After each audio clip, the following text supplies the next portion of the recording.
ওং নমো ভগবতে বাসুদেবায় নমঃ।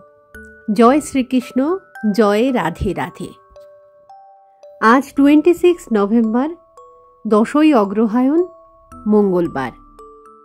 আজকের দিনে ভারতবর্ষের অনেক রাজ্যেই উৎপন্না একাদশীর ব্রত পালন করা হচ্ছে।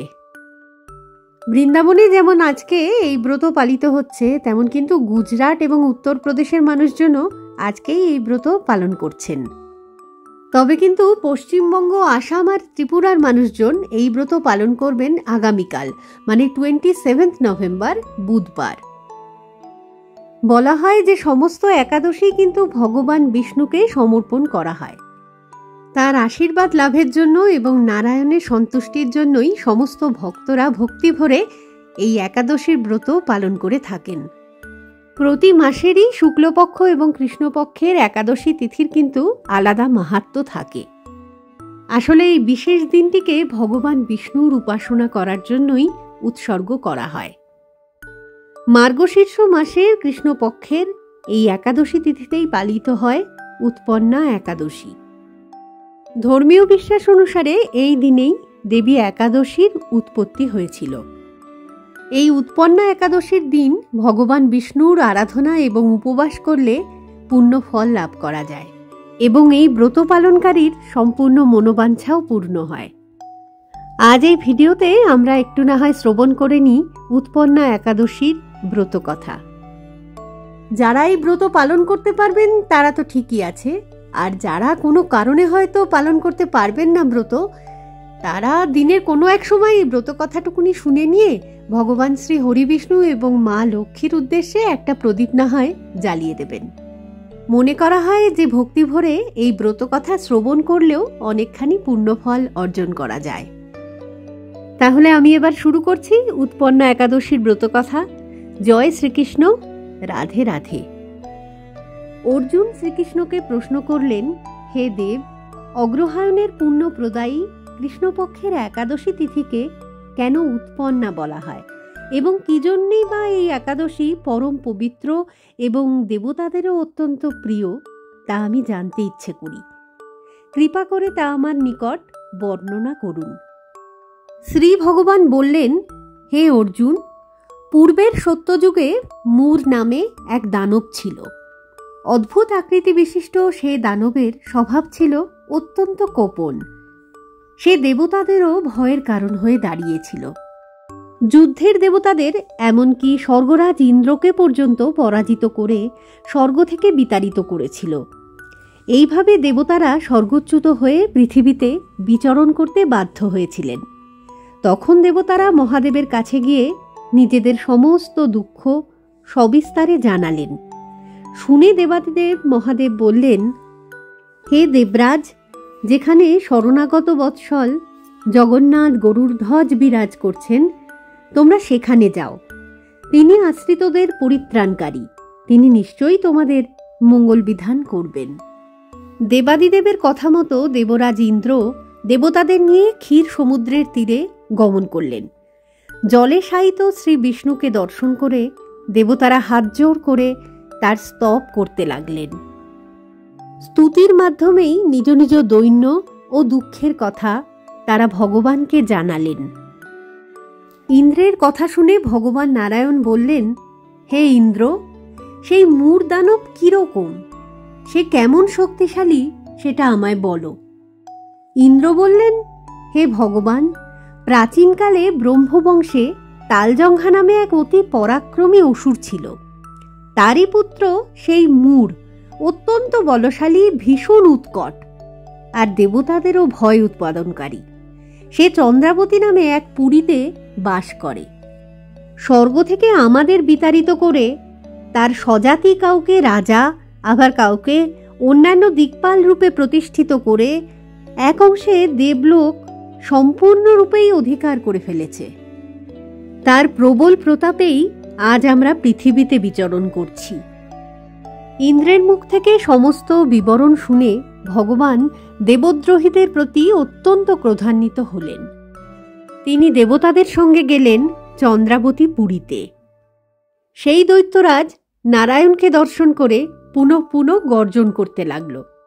দেবতা ও অসুরদের মধ্যে তুমুল যুদ্ধ শুরু হয়ে গেল। যুদ্ধে দেবতারা পরাজিত হয়ে এদিক ওদিক পলায়ন করলেন। তখন যুদ্ধক্ষেত্রে একা নারায়ণকে দাঁড়িয়ে থাকতে দেখে সেই দানব দাঁড়াও দাঁড়াও বলে চিৎকার করতে লাগল। শ্রী ভগবানও তখন ক্রোধে গর্জন করতে করতে বললেন, রে দুরাচার দানব, আমার বাহুবল দেখ। এই বলে অসুর পক্ষের সমস্ত যোদ্ধাদের দিব্য বাণের আঘাতে তিনি নিহত করতে লাগলেন।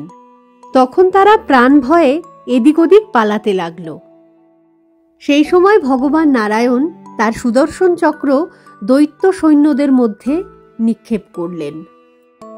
ফলে সমস্ত সৈন্য ধ্বংসপ্রাপ্ত হল, কিন্তু তিনি মূঢ় দানবকে হত্যা করতে পারলেন না।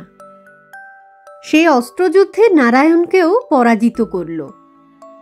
তখন নারায়ণ দৈত্যের সাথে বাহুযুদ্ধে লিপ্ত হলেন।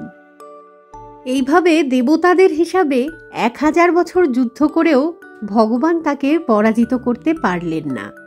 তখন শ্রীহরি বিশেষ চিন্তান্বিত হয়ে বদরিকাশ্রমে গমন করলেন।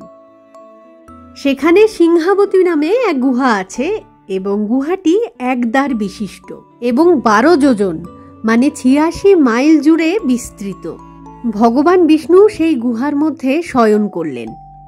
সেই দৈত্য তার পিছন পেছন ধাবিত হয়ে ওই গুহার ভিতরে প্রবেশ করেছিল। সে বিষ্ণুকে দেখে বুঝতে পারল যে বিষ্ণু নিদ্রামগ্ন হয়েছেন। অত্যন্ত আনন্দিত হয়ে ভাবতে লাগলো যে বিষ্ণু আমার সাথে যুদ্ধে পরাজিত হয়ে এখানে আড়ালে লুকিয়ে রয়েছে। এখন আমি তাকে অবশ্যই হত্যা করব। দানবের এরকম চিন্তার সঙ্গে সঙ্গেই শ্রী বিষ্ণুর শরীর থেকে একটি সুন্দর কন্যার জন্ম হল। এই কন্যাই উৎপন্না নামে পরিচিত। তিনি ছিলেন অত্যন্ত রূপবতী, সৌভাগ্যশালিনী ও দিব্য অস্ত্রশস্ত্র ধারিণী। বিষ্ণু তেজ সম্ভূতা বলে তিনি মহাপরাক্রমশালিনী ছিলেন। দৈত্যরাজ সেই স্ত্রীরূপিণী দেবীর সঙ্গে তুমুল যুদ্ধ আরম্ভ করলেন। কিছুকাল যুদ্ধের পর দেবীর দিব্য তেজে সেই অসুর ভস্মীভূত হয়ে গেল। তার কিছুকাল পর ভগবান বিষ্ণু জেগে উঠে সেই ভস্মীভূত দানবকে দেখে বিস্মিত হয়ে গেলেন এবং এক দিব্য কন্যাকে তার পাশেই হাত জোড় করে দাঁড়িয়ে থাকতে দেখলেন।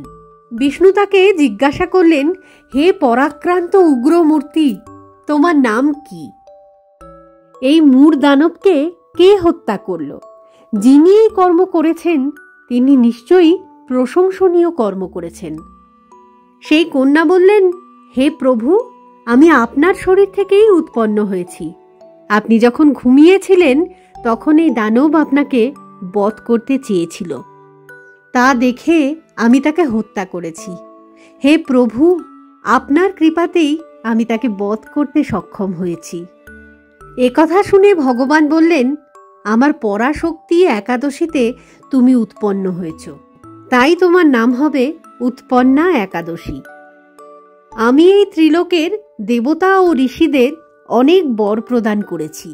হে ভদ্রে, তুমিও তোমার মনোমতো বর প্রার্থনা করো, আমি তোমাকে অবশ্যই তা প্রদান করব। একাদশী বললেন, হে দেবেশ, ত্রিভুবনের সর্বত্র আপনার কৃপায় সর্ববিঘ্ন নাশিনী ও সর্বদায়িনী রূপে পরম পূজ্য হতে পারি, এই বিধান করুন।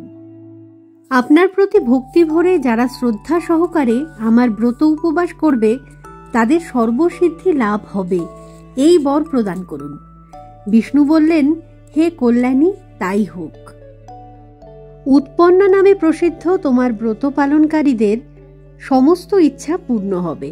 তুমি তাদের সকল মনোবাসনা পূর্ণ করবে, এতে কোনো সন্দেহ নেই।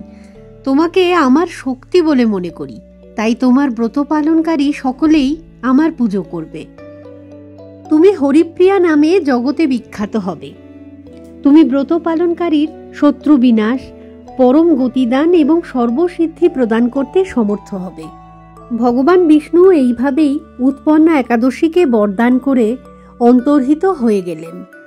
সমস্ত ব্রতকারী দিবারাত্রি ভক্তিপরায়ণ হয়ে এই উৎপন্না একাদশীর উৎপত্তির কথা শ্রবণ কীর্তন করলে শ্রী হরির আশীর্বাদ লাভ করে ধন্য হয়ে যান। এই তিথিতে ভগবান বিষ্ণুর পাশাপাশি মা লক্ষ্মীর পূজা করলে ধনদেবী খুশি হন, পরিবারে কখনো অর্থের অভাব হয় না, পাশাপাশি সুখ সমৃদ্ধিও বৃদ্ধি পায়। সন্তান লাভে বাধা এলে এই একাদশীতে স্বামী স্ত্রী একসাথে পুজো, উপবাস এবং এই ব্রতকথা শ্রবণ করুন। নিয়ম মেনে পূজার্চনা করলে সন্তান লাভের পথ প্রশস্ত হয়, পাশাপাশি অন্য সমস্ত মনস্কামনাও এই সময় পূর্ণ হয়ে থাকে।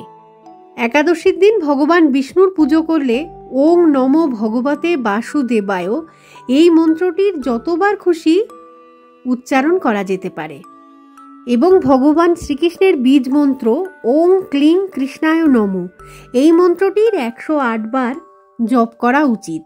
এতে মনের প্রশান্তি তো আসেই, সাথে পারিবারিক সুখ সমৃদ্ধিও বৃদ্ধি পায়। আশা করি এই একাদশীর ব্রত সম্বন্ধে আমি যতটুকুনি জানি সেটা সকলের সাথেই শেয়ার করতে পেরেছি। তো যদি এই ভিডিওটার কিছু অংশ ভালো লেগে থাকে তাহলে লাইক, শেয়ার, কমেন্ট অবশ্যই করতে পারো। তো এই ভিডিওটাকে তাহলে এখানেই রাখছি, খুব তাড়াতাড়ি ফিরে আসবো আবার একটা নতুন ভিডিও নিয়ে। তো ততক্ষণের জন্য টাটা, আর সঙ্গে থাকার জন্য সকলকে জানাই অসংখ্য ধন্যবাদ।